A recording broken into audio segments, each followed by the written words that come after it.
안녕하세요. 삼명통의 삼명명리에 오신 것을 환영합니다. 이번 시간부터는 사주로서 건강을 어떻게 볼 수 있느냐, 어떻게 건강을 풀이할 수 있느냐, 이에 대한 그 이야기들을 한 6차례에 걸쳐서 해보도록 하겠습니다. 그리고 여러분, 구독하시면 더 알찬 내용의 영상을 얻을 수 있습니다.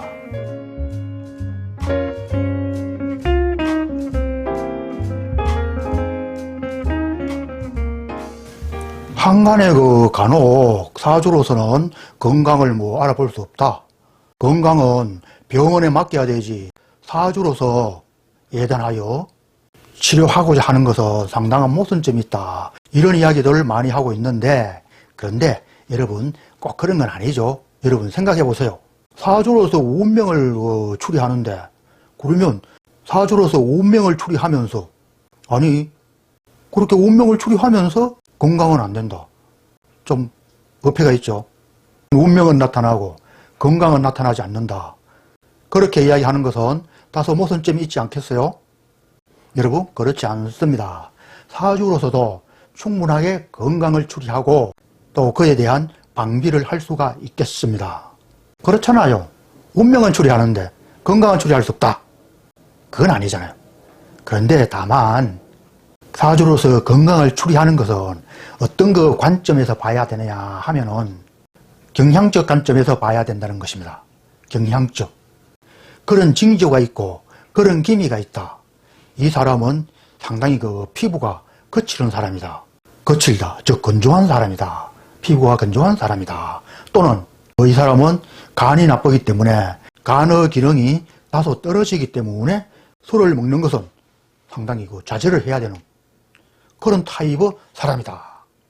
이러한 것들을 사주로서 판단해서 건강의 어떤 질병에 대한 방비를 미리 하는 것, 이런 것을 사주로 판단하여야 된다는 것입니다. 그런 기미가 있다. 그런 징조가 있다. 그러니 그에 대한 방비를 하세요. 이렇게요. 너는 간이 나쁘다. 무조건 나빠서 큰 질병이 분명히 앓을 거고 사망도 할 거다. 이렇게 진단해서 간을 치료를 받아야 된다. 이렇게 하는 것은 아니라는 것입니다. 사주로서 그 사람의 신체가 어느 부분이 좋고 어느 부분이 나쁘고 그 부분이 나쁘기 때문에 질병이 들 확률이 굉장히 높다. 그러니 조심하세요. 이렇게 해야 된다는 것입니다. 자, 그러면 이제 사주로서 질병에 관한 어떤 관점을 파악해서 어떻게 보아야 되는 게 정당한 것이냐, 이에 대해서 논해보도록 하겠습니다. 사주로서 그 사람의 건강을 관찰하는 그 포인트는 첫 번째로 무엇을 봐야 되나 하면은 음양을 구분해야 됩니다. 음양. 음양은 뭐죠? 기본적으로 수와 화가 되겠죠. 수는 음에 속하고 양은 화에 속하고 이렇게 되는데 이 수화를 가지고 먼저 파악해야 되겠습니다. 그러면 수화로서 어떻게 판단하느냐, 이것 또한 문제가 되겠죠. 수화를 어떻게 관찰해야 되느냐 하면은 수화로서, 즉 음양으로서 사주에서 어떻게 관찰해야 되나 하면은 음양을 보는데 강론을 생각하지 말고 총론을 생각해야 됩니다.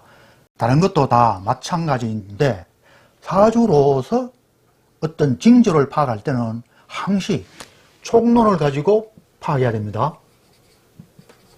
강론을 가지고 파악하면은 안 되겠습니다. 그러면 총론이라는 게 무엇이냐? 총론은 사주 전체에 구성되어 있는 전체의 징조를 이야기하는 것입니다. 수화, 즉 음양과, 그리고 목화, 토, 금, 수, 이 음양오행이 사주 최상을 어떻게 이루어서 어떠한 징조를 발생시키느냐, 이것이 바로 총론이라는 것입니다. 사주 최상의 징조를 이야기하는 거죠. 그런데 강론은 무엇이냐? 이 사주에서 비교하면은 자와 축, 자는 수죠. 그리고 축은 토죠. 이렇게 수와 토, 자와 축, 또는 축과 해, 또는 해와 자, 이렇게 각각을 가지고 그에 대한 징조가 나타나서 작용하는 그것이 강론이 되겠죠. 그렇죠?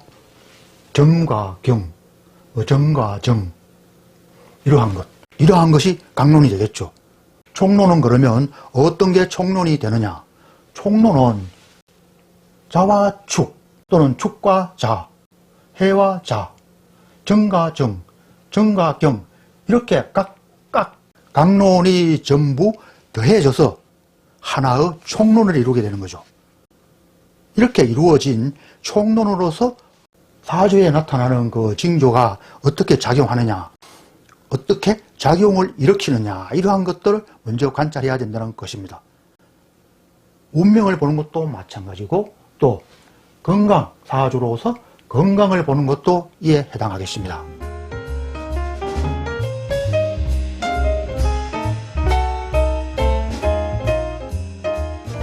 그래서 이 사주에서 건강에 해당하는 그 강론들을 살펴보게 되면은 아까 이야기했듯이 음양은 수와 화가 될 것이고, 그리고 목은 무엇이냐? 목은 간과 담이 되고, 그리고 화는 무엇이냐? 신장과 소장에 해당하고, 다음 토는 위와 비위에 해당하고, 다음 금은 폐와 대장에 해당하고, 다음 수는 무엇이냐? 신장과 방광에 해당하겠습니다. 이렇게 오장육부에 해당하는 것들을 알아봤는데, 오장은 무엇이냐? 오장은 우리 소화기관이 아닌 다른 것을 이야기합니다. 소화기관은 위에서부터 방광까지 이렇게 되는 거죠. 위에서부터 방광까지 되는 거, 이것은 육부라고 하죠. 그래서 오장육부라고 하는데, 오장은 폐가 될 것이고, 그리고 비위가 되고, 그리고 간이 되고, 그리고 신장이 되고, 나머지 한 개는 무엇이냐? 심장이 됩니다. 이렇게 해서 하나, 둘, 셋, 넷, 다섯 개가 오장에 해당하고, 육부는 위, 큰 창자, 그리고 작은 창자, 그리고 또 무엇이 있느냐? 쓸개, 즉 담이죠. 담이 있고, 다음 방광과 삼초, 이렇게 해서 이게 무엇이냐? 육부에 해당합니다. 이 육부는 사람에 나타나는 9개의 구멍, 구멍은 10개가 되겠죠. 9개의 구멍과 통하게 되어 있어요. 무엇이 육부? 육부는 소화기관에 해당하고, 사람의 9개의 구멍과 또는 10개의 구멍과 통하게 되어 있는 것이 육부가 되겠습니다. 그리고 또 삼명통에서는 어떻게 무엇을 이야기하느냐 하면은 10개의 천간은 어디에 해당합니다? 10개의 천간은 삼명통에 이야기하기를 10개의 천간은 육부에 속하고 12지지, 12개의 지지는 어디에 해당하느냐? 오장에 해당한다. 이렇게 이야기했는데 참고로 알아두시면 도움이 되겠죠. 그리고 또 무엇을 이야기했느냐? 삼명통에서 이야기하는 것이 또 무엇이 있느냐? 병, 정, 사오는 질병이 상에 있고, 임계, 해자는 질병이 어디에 있느냐? 질병이 하에 있고, 다음 갑을, 인묘는 질병이 어디에 있느냐? 좌측에 있는 질병이 되고, 다음 경신, 신유는 질병이 어디에 있느냐? 우측에 있는 질병이 되고, 다음 무기, 또 진술충미는 질병이 어디에 있느냐? 밥통인 위에 있다. 즉 중간에 있는 질병이 된다. 이렇게 또한 이야기했습니다. 이렇게 이야기했는데 지금까지 이야기한 것들 이런 거 음양과 각 오행이 인체의 어느 부위에 해당하느냐 이러한 것들은 결국 강론이 되겠죠.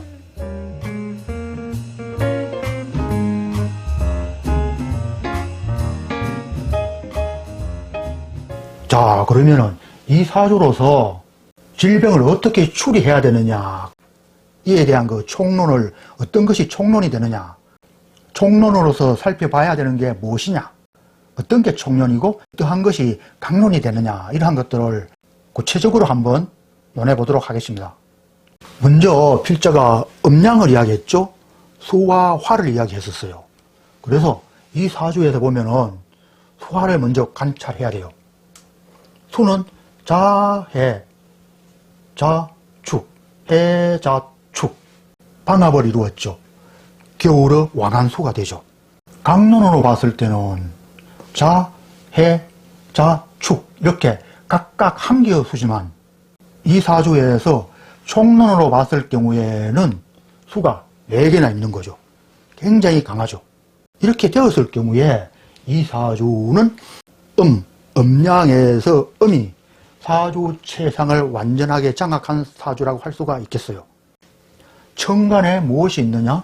정정, 화가 있기는 있어요. 그렇지만 천간에 있는 이 화는 지지에 기반이 없으면은, 뿌리가 없으면은 아무 필요가 없어요. 쓸모가 전혀 없어요. 우리 그 인간 세상에 이야기하면은 귀신밖에 될 수 없는 귀신에 해당하면은 도리어 해코지를 하죠. 그렇잖아요. 귀신이 뭐 사람을 좋게 하는 경우가 거의 없잖아요. 거의 다 나쁘게 하잖아요. 그와 마찬가지로 차라리 없는 것이 더 좋습니다. 그리고 경은 축토, 즉 금의 묘고에 뿌리를 두었죠. 축 중에는 신금이 있으니까 뿌리를 두어서, 뿌리는 되어서 아주 허약하다고 할 수는 없지만, 그렇지만 약하죠. 이 사주에는 결국은 수가, 즉 음이 사주를 장악했어요.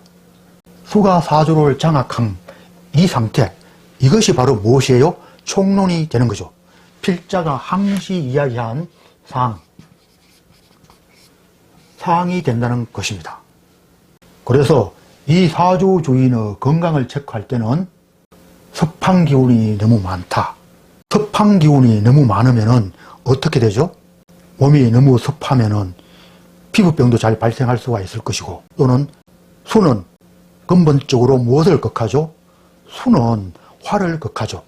화를 극하면은 어떻게 되죠? 무엇이? 화가 인간의 어떤 장기에 속하느냐, 이것을 이야기하는 것입니다. 화는 심장에 속하죠. 심장에 문제가 있을 수가 있고, 또 이렇게 물이 많은데 경금이 2개 있어서 경금은 수에서 어떻게 되죠? 사하게 되죠. 경금이라고 단적으로 이야기하기 전에 금이란 것 자체는 수에서 사하게 됩니다. 사는 죽을 사자, 끝이 난다는 이야기죠. 그래서 폐에도 질병이 있을 수가 있다, 이렇게 이야기할 수가 있다는 것입니다. 한의학에서도 이야기하기는 질병은 어디에서 발생하느냐, 이렇게 질문을 한다면은 한의학에서는 오행의 불화에서 조화롭지 못한, 무엇이? 오행이 조화롭지 못하기 때문에 질병이 발생한다, 이렇게 이야기했어요. 오행이 한 오행으로 치우치거나 2개 오행으로 치우치거나 이렇게 치우치면은 병이 된다, 이렇게 논했거든요. 그와 마찬가지로 사주에서도 치우친 것이 병이 되는 것입니다. 한 개의 오행이 결손되거나 한 오행이 사절지를 만나서 힘을 쓸 수 없어 결손되는 그런 오행이 되었을 경우에 그에 해당하는 신체의 각 부분에 질병이 유발될 수 있는 가능성이 매우 높다, 이렇게 한다는 것입니다.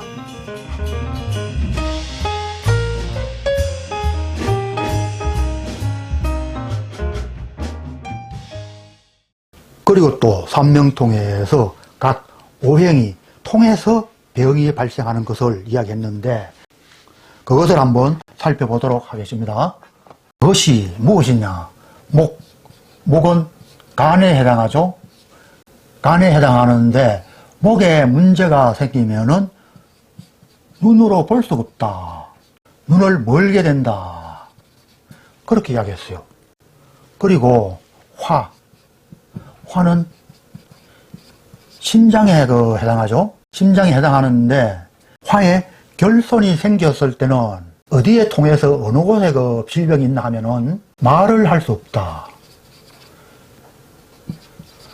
말을 할 수 없다 했어요. 즉 언어에 장애가 생긴다. 그렇게 이야기했어요. 그리고 또 무엇을 이야기했나 하면은 토는 비에 속하죠. 비에 속하는데 이 토에 결손이 생겼을 때는 어떤 징조가 있느냐. 음식을 먹지 못한다 했어요. 먹지 못한다. 이렇게 이야기했고, 다음